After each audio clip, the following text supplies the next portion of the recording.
বিশ্বনবীর যুগেই বাংলাদেশে এসেছিলেন চারজন সাহাবী, যে চার সাহাবীর হাত ধরেই বাংলাদেশে আজ ঘরে ঘরে মুসলমান। কিভাবে বাংলাদেশে ইসলাম ধর্ম প্রবেশ করেছে এ নিয়ে প্রচলিত আছে বহু মন গড়া গল্প, আর এসব বানোয়াট কাহিনীর আড়ালে ঢাকা পড়ে গেছে প্রকৃত সত্য, যে সত্যই আজ তুলে ধরবো আমাদের আজকের এই বিশেষ আয়োজনে। কিভাবে বাংলাদেশে ইসলাম প্রচার শুরু হয়েছে, কার হাত ধরে বাংলাদেশের মানুষ ইসলামের ছায়াতলে এসেছে, এমন প্রশ্ন প্রায় শোনা যায়। একসময় ভারতীয় উপমহাদেশে ইসলামের কোনো নামগন্ধ ছিল না, এখানে চলতো দেবদেবীর উপাসনা। তাই মাটি খুঁড়লে প্রায় সন্ধান মেলে বিভিন্ন মন্দির আর দেবতাদের মূর্তির। মূলত আরব দেশের খাদ্য সংকটই বাংলাদেশের জন্য শাপে বর হয়েছিল। বিশ্বনবীর আগমনের বহু বছর পরও আরবে ছিল খাদ্য সংকট। সেই সংকট কাটাতে আরবরা বাণিজ্যের উদ্দেশ্যে বিভিন্ন দেশে যেত। এমন বাণিজ্যিক কাফেলায় স্বয়ং নবীজিও ছিলেন বলে প্রমাণ পাওয়া যায়। তৎকালীন আমদানি রপ্তানি বাণিজ্যে আরবদের জুড়ি ছিল না। তাদের গ্রীষ্ম ও শীতকালীন বিদেশ যাত্রার কথা কুরআনে কারিমে সূরা কুরাইশে বর্ণিত হয়েছে। আরব ভূখণ্ড হচ্ছে একটি উপদ্বীপ। তার তিন দিকের স্থলভাগের অধিকারী ছিল তৎকালীন দুই বৃহৎ পরাশক্তি রামে ও পারস্য। তাদের উপর দিয়ে বাণিজ্য পরিচালনা আরবদের জন্য ক্রমশ কঠিন হয়ে পড়েছিল। তাই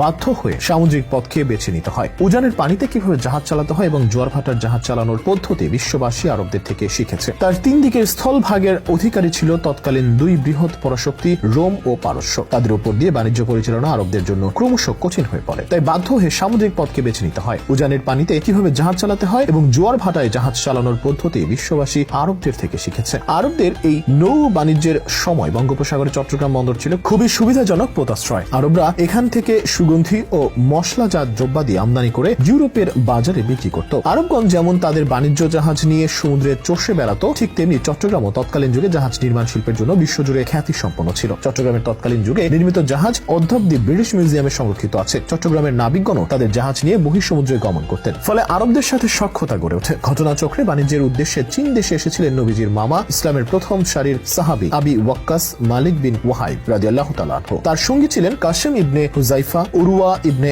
আসাসা আর আবু কায়েস ইবনে হারিস নামে তিনজন সাহাবী। চীনে যাবার পথে তারা বাংলাদেশের বন্দর বিশেষত চট্টগ্রাম ও সিলেট নোঙ্গর করেছেন এবং তাদের সান্নিধ্যে এসে এই দেশের কিছু সংখ্যক মানুষ ইসলাম গ্রহণ করেছিলেন। এখান থেকেই বাংলাদেশে ইসলামের যাত্রা। হযরত আবি ওয়াক্কাসের এই কাফেলায় হাবশা হতে চীন আসতে 9 বছর সময় নেয়। ইতিমধ্যে অনেক দেশে জাহাজ নোঙ্গর করে। চট্টগ্রাম নিশ্চয়ই সেই তালিকা হতে বাদ পড়েনি, কারণ এটা জাহাজ চলাচলের জন্য নিরাপদ ট্রানজিট রুট। মুসলিম জাহান পুস্তকে বর্ণিত হয়েছে যে রাজা হর্ষবর্ধনের রাজত্বকালে আরব দেশ হতে একটি ছোট্ট প্রতিনিধি দল বাংলাদেশে ইসলাম প্রচার করতে আসেন। তাদের কথাবার্তা আচার আচরণে মুগ্ধ হয়ে এই অঞ্চলের আদিবাসীগণ ব্যাপক হারে ইসলাম গ্রহণ করেন। Doctor K N. ভট্টশালী আরাকানি রাজাদের ইতিহাস গ্রন্থ রাত জাতু এ বলেন, আরাকান উপকূলের রণবি দ্বীপের সঙ্গে সংঘর্ষে কয়েকটি কুল বা বিদেশি জাহাজ বিধ্বস্ত হয়। রাজা জাহাজের মুসলিম আরোহীদের উদ্ধার করে বসবাসের ব্যবস্থা করেন। এই বর্ণনা থেকেও প্রতীয়মান হয় যে যারা আরাকানিন গিয়েছিল তারা নিশ্চয়ই চট্টগ্রাম হয়ে গিয়েছিল। বাংলাদেশের হাতে গোনা যে কজন শ্রেষ্ঠ গবেষক রয়েছেন তাদের একজন ডক্টর হান্নান। বাংলাদেশে যারা ইসলাম নিয়ে গবেষণা করেন ও লেখালেখি করেন, ডক্টর হান্নানের স্থান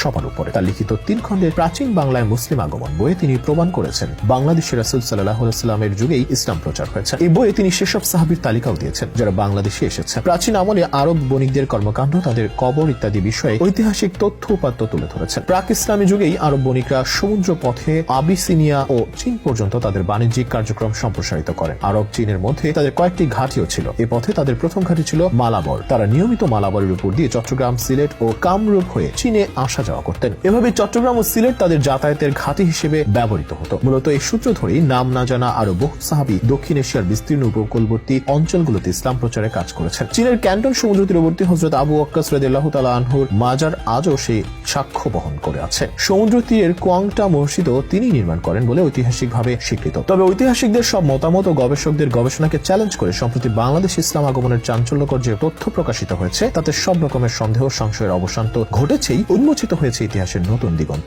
লালমনিরহাট জেলার পঞ্চগ্রাম ইউনিয়নের বড় বাড়িতে রামদাস মৌজার মস্তারপাড় নামক স্থানে 69 হিজরিতে নির্মিত একটি মসজিদ পাওয়া গেছে। এই মস্তারপাড় স্থানটি বহুকাল ধরে কয়েকটি উঁচু মাটির টিলা ও জঙ্গল দ্বারা আবৃত ছিল, যার স্থানীয় নাম মজদের আরা। 1987 সালে জমির মালিক তা আবাদযোগ্য করার চিন্তা করে জঙ্গল পরিষ্কার করতে গিয়ে বেরিয়ে আসে প্রাচীনকালের তৈরি ইট, যাতে আঁকা ছিল ফুল। মাটি ও ইট সরাতে সরাতে আশ্চর্যজনকভাবে পূর্ণ একটি মসজিদের ভিত খুঁজে পাওয়া যায়। আর এই মসজিদের নাম ফলক দেখেই নিশ্চিত হওয়া যায় যে নবীজি পৃথিবীতে আসার মাত্র 50 বছর পরই 620 সালে বাংলাদেশে প্রথম ইসলাম আসে।